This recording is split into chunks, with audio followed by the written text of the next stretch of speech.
അവസാനം ധർമ്മേന്ദ്ര പ്രധാൻ രാജിവെച്ചു. മോദിയുടെ വെടി തീർന്നു, മുട്ടുമടക്കി. എന്താ ഇവർ പറഞ്ഞത്? പാറ്റകളെ ഞങ്ങൾ ഹിറ്റടിച്ചോടിക്കും. അന്ന് സംഘി പൊട്ടന്മാരോട് ഞാൻ പറഞ്ഞു, ഇത് തുടങ്ങിയ സമയത്ത് ഏകദേശം 1-2 മാസം മുമ്പ്, ഇതിൻ്റെ വരവ് ഭയന്നിരിക്കണം, ഇത് ഇന്ത്യയെ പിടിച്ചു കുലുക്കും. നിങ്ങളുടെ എന്ത് ഗൂഢാലോചന, Hindu, Muslim, Pakistan, China, American sponsored deep state, Godi media, ഇതൊന്നും ചലിക്കില്ല എന്നും പറഞ്ഞു. അന്ന് എന്നെ കളിയാക്കിയവരുണ്ട്. പല ആൾക്കാരും എൻ്റെ വീഡിയോ കാണുന്ന പല ആൾക്കാർക്കും വിശ്വാസമായില്ല. പക്ഷെ കൃത്യമായിട്ട്, കാരണം ഇന്ത്യയുടെ ചെറുപ്പക്കാരുടെ ഒരു സ്ഥിതി എനിക്കറിയാം. കാരണം ആൾക്കാർ ഫെഡപ്പായി മോദിയെ കൊണ്ട്. പറയുന്നത് മുഴുവനും കള്ളം. കഴിഞ്ഞ 5 ദിവസം കൊണ്ട് ഇന്ത്യയിലുണ്ടായ സംഭവം നിങ്ങൾക്കറിയോ? ഡൽഹിയിൽ മാത്രമല്ല, ബീഹാറിലുണ്ടായി.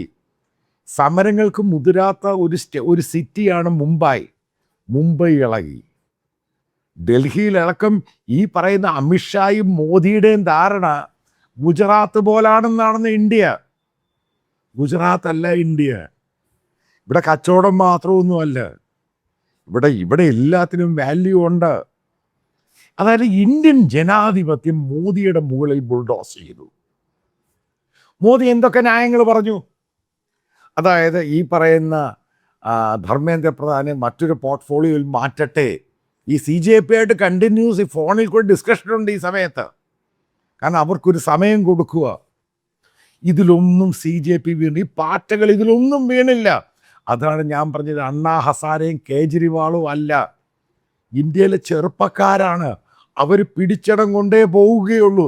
ഞാൻ വീണ്ടും ആവർത്തിക്കുന്നു, മോദിയെയും കൊണ്ടേ ഈ പാറ്റ പോവുകയുള്ളൂ. ഇത് ധർമ്മേന്ദ്ര പ്രധാനിലും നിൽക്കാൻ പോകുന്നൊന്നുമില്ല. ഇത് ഇന്ത്യ മുഴുവൻ ഇനിയും മറ്റു പല ഇഷ്യൂസ് ഉണ്ട്. ഇന്ത്യയിൽ അൺട്രസ്റ്റ് ഉണ്ടാകാൻ പോവുകയാണ്. അത് മുൻകൂട്ടി കണ്ടു. അല്ലെങ്കിൽ ഈ ലാത്തി ചാർജ് ഇത്രയും പോലീസിനെ വിന്യസിപ്പിച്ചിട്ട് എന്തുകൊണ്ടാണ് അവസാനം മോദി കീഴടങ്ങിയത്? റീസൺ എന്തുവാ? കാരണം ഇന്ത്യ കാണാത്ത സമരങ്ങളുണ്ടായി, ചെറുപ്പക്കാരുടെ അതാണ് ജെൻസി സമരം. എന്താണ് മോദിയും അതേപോലെ ഗോദി മീഡിയയും പറഞ്ഞത്? നേപ്പാൾ ആകും, ബംഗ്ലാദേശ് ആകാൻ സാധ്യതയുണ്ട്. ആ രീതിയിലാണ് കാര്യങ്ങൾ പോകുന്നത്. അതായത് ജനാധിപത്യത്തെ നിങ്ങൾ ബുൾഡോസ് ചെയ്യരുത്. മോദി വേഴ്സസ് ജനാധിപത്യ ഇന്ത്യ ആയിരുന്നു. മോദിയുടെ ഇന്ത്യ വേണോ, ജനാധിപത്യ ഇന്ത്യ വേണോ? ഇന്ത്യയിലെ ചെറുപ്പക്കാർക്ക് ജനാധിപത്യ ഇന്ത്യ മതി, മോദിയുടെ ഇന്ത്യ വേണ്ട. കാരണം മോദിയുടെ ഇന്ത്യ അരാജകത്വമാണ്, ഏകാധിപത്യമാണ്. അവർക്ക് മറ്റുള്ള അജണ്ടകളാണ് താല്പര്യം. അവർക്ക് ഇന്ത്യയിലെ വിദ്യാഭ്യാസത്തെപ്പറ്റി, യുവാക്കളെപ്പറ്റി 1% താല്പര്യമില്ല. അതും കൽപ്പിച്ചിട്ടാണ് മോദി ഈ സോഷ്യൽ മീഡിയ വന്നിരിക്കുന്നത്. പെട്ടെന്ന് ഇൻസ്റ്റാഗ്രാമിലോട്ട് കയറി വന്നു. കളിക്കേണ്ട ഗെയിമുകൾ മുഴുവനും കളിച്ചു. പോലീസിനെയോ പാരാമിലിറ്ററി ഉപയോഗിച്ച് ഇത്ര ക്രൂരമായിട്ട് ബ്രൂട്ടാലിറ്റി നടത്തി ഡൽഹിയിൽ. അവരുടെ ധാരണ ഈ അടിയൊക്കെ കൊണ്ട് പിള്ളേരല്ലയോ, ചെറുപ്പക്കാരില്ലേ, അവരുടെ വീട്ടിൽ നിന്ന് പ്രശ്നമുണ്ടാകും, അവർക്കെതിരെ കേസെടുത്താൽ പ്രശ്നമുണ്ടാകും, അവരുടെ പാസ്പോർട്ട് ബാണക്കോട് ഇത് ഓരോന്നൊക്കെ വിളിച്ചു പറഞ്ഞുകൊണ്ടിരുന്നു. ഞാൻ എപ്പോഴും പറഞ്ഞു ഇതുകൊണ്ടൊന്നും തീരുന്നില്ല. കാരണം ഞാൻ ഇന്ത്യയെ വളരെ ക്ലോസ് ആയിട്ട് കാണുന്ന ഒരാളാണ്, ഇന്ത്യയുടെ പൾസ് കാണുന്ന ഒരാളാണ്. കാരണം ഓപ്പറേഷൻ സിന്ദൂർ സമയത്തിന് ശേഷമാണ് എനിക്ക് മോദിയെ കൃത്യമായിട്ട് പിടികിട്ടിയത്. ഇത് പച്ചക്കള്ളവ ഇയാൾ പറയുന്നത് മുഴുവനും. ഇറ്റലി പോയി മെലോനിയുമായിട്ട് മെലഡി, 76-78 വയസ്സുള്ള ഒരാൾ. അപ്പം അയാളുടെ ധാരണ അയാൾക്കെല്ലാം നടത്താം. അതേപോലെ ഇവിടുത്തെ സംഘപരിവാറിൻ്റെ RSS BJPയുടെയും ധാരണ ഇന്ത്യ അവർക്ക് തീരെഴുതി കൊടുത്തേക്കുവാണ്. ഈ പറയുന്ന പ്രൊട്ടസ്റ്റിലുണ്ടായ സംഭവം എന്തുവാ? മോദി നിന്റെ തന്തയുടെ അല്ല ഇന്ത്യ എന്നുള്ള സ്ലോഗൻ കയറി വന്നു. മോദിയെ പച്ച തെറിയങ്ങ് വിളിച്ചു. മോദി കുലുങ്ങി. ഇതാണ് ഉണ്ടായത്. അതായത് ഇന്ത്യയിലെ മിഡിൽ ക്ലാസ്സിനെ, ലോവർ മിഡിൽ ക്ലാസ്സിനെ മോദി ചതിക്കാൻ ശ്രമിച്ചു. അൺഎംപ്ലോയ്മെൻറ്റ് കൂടി, തൊഴിലില്ലായ്മ, ചാൻസുകളിൽ ഓപ്ഷൻസ് ഇല്ലാതായി. തെരുവിലോട്ട് അവരെ ഇറക്കി. അതിനെ അടിച്ചമർത്താൻ അമിത്ഷായുടെ ഈ പറഞ്ഞ പല ക്രൂരതന്ത്രങ്ങളുണ്ട്. അതെല്ലാം ഉപയോഗിക്കാൻ തുടങ്ങി. അതിനെ എല്ലാം ഇവർ ചലഞ്ച് ചെയ്തു. എന്തൊക്കെയാണ് ബ്ലോക്ക് ചെയ്ത് അവസാനം പോലീസുകാരെ കൊണ്ട് ഇവരുടെ ആഹാരം പിടിച്ച് മേടിക്കാൻ തുടങ്ങി. വെള്ളം പിടിച്ചു മേടിക്കാൻ തുടങ്ങി. ഇതിൻ്റെ ഫണ്ടിങ് ഗൾഫിൽ നിന്നാണ് ആൾക്കാർ ഫണ്ട് ചെയ്യുന്നത്. ആ പ്രചരണം നടത്താൻ തുടങ്ങി. ഇനി അടുത്തത് കിട്ടാൻ പോകുന്നത് ഗോധി മീഡിയ വലിച്ചു കീറി ഇവരടിക്കും. ഈ പാറ്റകൾ മോശമല്ല. പാറ്റകളുടെ പ്രത്യേകത, ഇതിന് പ്രത്യേകിച്ച് നേതാക്കളൊന്നുമില്ല, പൊളിറ്റിക്കൽ പാർട്ടി എക്സ്പീരിയൻസ് ഇല്ല. അതിനകത്ത് ഞാൻ 3-4 പ്രാവശ്യം അവിടെ പോയി. അപ്പോൾ ഈ പല ആൾക്കാരോടും ചോദിക്കുമ്പോഴും മനസ്സിലാണ് അവർ ജീവിതത്തിൽ ആദ്യമായിട്ടാണ് ഈ ജന്തർ മന്ദിർ കാണുന്നത്. അവർ ജീവിതത്തിൽ ആദ്യമായിട്ടാണ്, ഡൽഹിയിലുള്ളവരാണ്, ഈ പാർലമെൻറ്റ് സ്ട്രീറ്റിൽ വരുന്നത്. കാരണം അവരവരുടെ പഠനവും മറ്റുള്ള കാര്യം ജോലിയൊക്കെ ആയിട്ടങ്ങ് പോകും. അപ്പോൾ അവിടെ പോകുന്ന വളരെ കുറച്ച് ആൾക്കാരേ ഉള്ളൂ ഈ ഭാഗത്തൊക്കെ. കാരണം ജന്തർ മന്ദിർ ഒഴിഞ്ഞൊരു സ്ഥലമാണ്. കേരള ഹൗസിനും ഈ കൊനാട്ട് പ്ലേസിനും ഇടയ്ക്കുള്ള സ്ഥലമാണ്.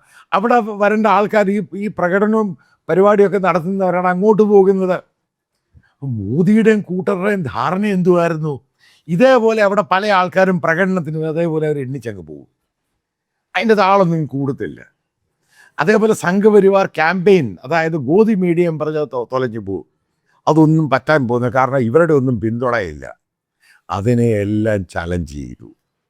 അതായത് മോദിക്ക് ഇളക്കം തുടങ്ങി. അടി കിട്ടുമെന്ന് ഞാൻ പറഞ്ഞു, അയാൾ വീഴാൻ പോവുകയാണെന്ന് പറഞ്ഞു, അയാളുടെ ഇമേജ് ടാർണിഷ് ആകുകയാണെന്ന് പറഞ്ഞു, ഈ പാറ്റകൾ പാറ്റൻ ടാങ്കുകളായിട്ട് മുന്നോട്ട് വരികയാണെന്ന് പറഞ്ഞു. ഇപ്പോഴാണ് ചില ആൾക്കാർക്ക് വിശ്വാസമായ സംഭവം സംഭവിച്ചിരിക്കുന്നു. മോദി കുലുങ്ങാൻ തുടങ്ങി. അയാൾക്ക് പേടിയായി. കാരണം ഇന്ത്യയിൽ അയാളുടെ വോട്ടേഴ്സ് മുഴുവൻ എതിരായി മാറി. പ്രത്യേകിച്ച് മോദി ഫാനുകളെല്ലാം എടുത്തിട്ട് അടിയാണ്. ബീഹാറിൻ്റെ സ്ഥിതി നിങ്ങൾ മനസ്സിലാക്കണേ. നോർത്ത് ഇന്ത്യയിൽ ഈ സൗത്ത് ഇന്ത്യ പോലെയല്ല, കേരളം പോലെയല്ല. അവിടുത്തെ MLA-മാരിൽ അതിൻ്റെ മുമ്പിൽ BJP-യുടെ കൂടി വെക്കും, വണ്ടിയുടെ മുമ്പിൽ. ബീഹാറിലെ സ്ഥിതി നിങ്ങൾക്കറിയോ?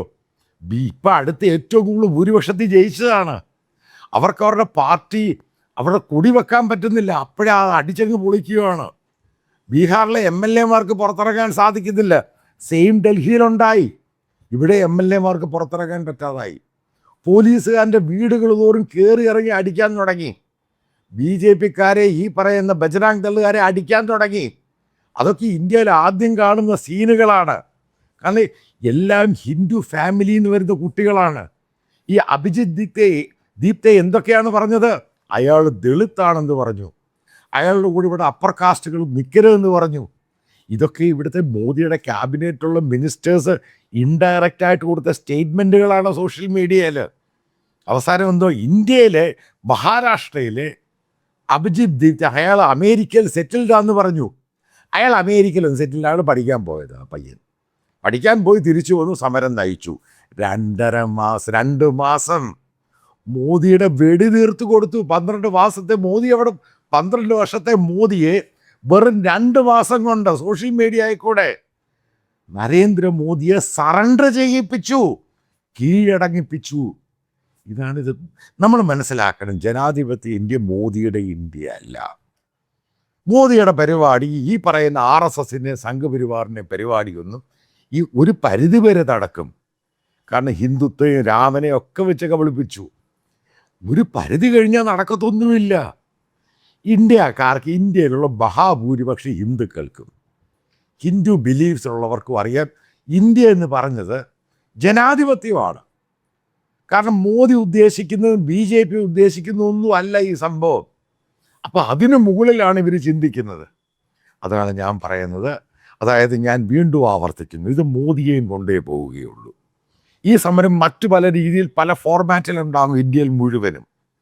കാരണം ഇന്നുണ്ടായത് ഏകദേശം ഈ 2 ദിവസം മുമ്പ് ഇന്നലെ വരെ 150 സിറ്റികളിലാണെങ്കിൽ ഇന്നത് 250 സിറ്റികളിലോട്ട് പോയി. നോർത്ത് ഈസ്റ്റ് മുഴുവനും സ്തംഭിച്ചു പോയി. അതിഭയങ്കരമായ പ്രക്ഷോഭമാണ് CJPക്ക് അനുകൂലമായിട്ട്. പുതിയ നേതാക്കളുണ്ടായി. അഭിജിത്ത് ദീപ്തെ, സൗരവ് ദാസ്, ഇങ്ങനെ പറയും പുതിയ ചെറുപ്പക്കാരുണ്ടായി. ഇവിടെ ഇല്ലാതായി പോയത് കോൺഗ്രസ് പാർട്ടി. രാഹുൽ ഗാന്ധി എവിടെ പോയി? കേജ്രിവാൾ ഒരു ഭൂലോക കള്ളനായി മാറി. അതായത് പുതിയ രാഷ്ട്രീയം, പുതിയ ജനറേഷൻ്റെ രാഷ്ട്രീയം ഇന്ത്യയുടെ ഭാവി മാറ്റും. മോദിയുടെ വെടി അങ്ങ് തീർത്തു കൊടുത്തു. അതാണ് ഈ സമരത്തിൻ്റെ ഏറ്റവും മനോഹരമായ കാവ്യം. Poetic challenge, poetic revenge. അതായത് മോദിയെ തീർത്ത് കയ്യിൽ കൊടുത്തു. ഇന്ത്യയിലെ ചെറുപ്പക്കാർ വിചാരിച്ചാൽ ഇന്ത്യയിൽ നടക്കും. അത് കാണിച്ചു കൊടുത്തു. അതായത് മോദി ഗവൺമെൻറ് വന്ന ശേഷം ഒരൊറ്റൊരു മന്ത്രിയുടെ രാജിയെ മേടിച്ചിട്ടുള്ളൂ. അതായത് MJ അക്ബർ എന്ന് വെച്ച സ്ത്രീ ഇഷ്യൂ ഉണ്ടായ സമയത്ത്. അതിനുശേഷം ഒരു കാരണവശാലും ഒരു മന്ത്രിമാരും ഈ പറയുന്ന ഈ ഒപ്പോസിഷൻ അതേപോലെ സമരം ഉണ്ടാക്കി രാജിവെച്ചിട്ടില്ല. ചരിത്രത്തിൽ ആദ്യമായിട്ട്. അതായത് 12 വർഷം തികയുമ്പോൾ മോദിക്ക് കിടിയ ഇടിയോടിടിയാണ്, വെള്ളിടി എന്ന് പറയുന്ന പോലെ. അതേപോലെയായി അവസാനം പ്രധാൻ രാജിവെച്ചു. മോദി കംപ്ലീറ്റ് ആയിട്ട് സറണ്ടർ ചെയ്തു. അമിത്ഷായുടെ മാജിക്കും കോപ്പും ഒന്നും നടന്നില്ല. ഇവിടെ TMCയെ വിഘടിപ്പിച്ച് വേറൊരു ഗ്രൂപ്പാക്കി, ശിവസേനയെ കൊണ്ട് മറ്റൊരു ഗ്രൂപ്പാക്കി, ആം ആദ്മി പാർട്ടിയിൽ നിന്ന് വേറെ ആൾക്കാരെ കൊണ്ട് ഏറ്റവും കൂടുതൽ വലിയ സംഭവമായിട്ട് മൺസൂൺ സെഷൻ ആഘോഷിക്കാനിരുന്ന മോദിക്ക് കിട്ടിയ അടി മനസ്സിലാക്കുക. ജനാധിപത്യ ഇന്ത്യ തൊട്ട് കളിക്കരുത്. ഇതെല്ലാ സംഘപരിവാറിനും സംഘികൾക്കും കൊടുക്കുന്ന വലിയ മെസ്സേജാണ്. ഈ മെസ്സേജ് ഇതനുസരിച്ച് സന്ദേശം അനുസരിച്ച് മുന്നോട്ട് പോയില്ലെങ്കിൽ മോദിയെ ഇന്ത്യയിൽ നിന്ന് ഇറക്കി വിടും. പൂർണ്ണമായിട്ടും പറയാം. ആ രീതിയിലാണ് ഇന്ത്യയിലെ കാര്യങ്ങൾ പോകുന്നത്. ജനാധിപത്യ രീതിയിൽ മാത്രമേ മുന്നോട്ട് പോകാൻ സാധിക്കത്തുള്ളൂ. അല്ലെങ്കിൽ കൂടുതൽ സീറ്റ് കിട്ടി, കൂടുതൽ ആൾക്കാരുണ്ടോ, കൂടുതൽ സപ്പോർട്ടുണ്ട്, അതൊക്കെ നിങ്ങൾ അക്കൗണ്ട് ചെയ്യണം പാർലമെൻറ്റിലും രാജ്യസഭയിലും. പക്ഷെ ജനങ്ങളോട് കളിക്കരുത്.